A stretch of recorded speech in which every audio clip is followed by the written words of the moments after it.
Drill number 8, shoulder breaks. So we start shoulder breaks with the hoop just above the tips of our shoulder blades, coming across this little muscle here onto that groove there. The only time that this hoop in this movement touches my back is at the beginning. The other thing that I can learn from this beginning position is where my hands need to be for breaks. So right where they begin, about here. So it's like almost like from your, it's almost a forearm's length out, kind of like, measure it that far. That's where we start. If you haven't done this before, then I really suggest focusing on twisting into the movement and focusing on looking at the hand that is going to be breaking the hoop. It's going to be pushing the hoop back the other way. We also want to notice that wherever we push the hoop is where the hoop goes. So if we push the hoop down, it's going to go down. If we push the hoop up, it's going to go up. So what we're really aiming for is trying to push the hoop across as though we're pushing it across our chest.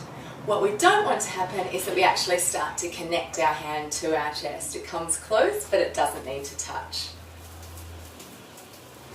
The less that you twist your body, so the more that you stay solid and face the front, the faster the break needs to be. But once I start to twist,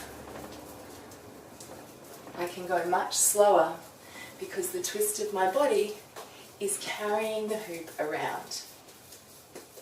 No matter what happens, even if the hoop keeps on falling and falling and falling and falling, please don't practice catching the hoop.